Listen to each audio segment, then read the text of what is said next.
splash! Let's dive into saltwater aquariums. So, there's so many different things. The water itself, the rockwork, the anemones, fish, coral, it's all so much fun. So, let's start with the coral. You gotta remember, coral, it's not like trees, grass, and all that. It's alive. It can feel you touch it, and it can close up, it can move, it can sting you. Some of it's even poisonous, which is a little bit scary. And they also need special food. They need iodine to keep their bright color, and they also need to eat phytoplankton and small mysis shrimp. And coral, the best beginner one is a type of polyp coral, zoanthiids, for example. This is a pink zoanthiid. It is the easiest coral to keep according to 10 best corals for beginners from Bulk Reef Supply. Then mushroom corals, they grow very quickly and they're about $10 to $30 for a little mushroom.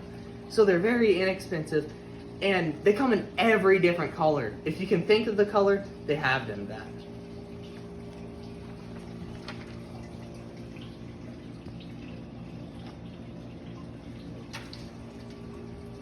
Okay, let's go on to fish.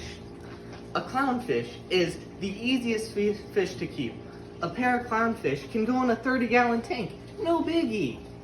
But they only need fed once every other day. And they can be fed pellets or even saltwater flake food. Which, that's not the best for them. You want frozen food. But the downside of frozen food, if you leave it out too long, it might stink, kind of like this one.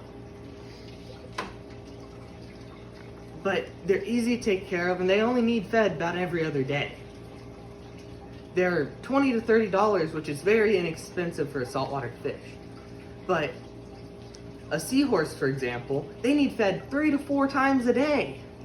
That's crazy, especially if you're busy, right? A college student couldn't have a seahorse tank unless if they had some type of frozen food automatic feeder.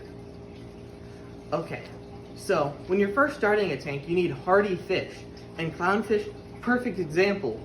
First fish you put in your tank. They're kind of indestructible. They're kind of the Terminator of fish. Then a royal grandma. They're pretty much a little giant, right? Purple, yellow, super duper pretty. And they're also very inexpensive. 20 to 30 bucks. And they're a fun fish. Great personality. Then the last fish, tangs. Tangs, this is a powder blue tang, and it is $120 to $180 depending on size and if it's wild caught or captive bred. A yellow tang, it is anywhere from $70 to $150, also depending size and if it's captive bred or wild caught. Captive bred meaning it's been bred in captivity, which is very hard to do, especially with a finicky fish like tangs. They're hard to breed, but wild capture, it's honestly good for the environment. The reefs that are healthy, they're getting so many new fish, they're overpopulating.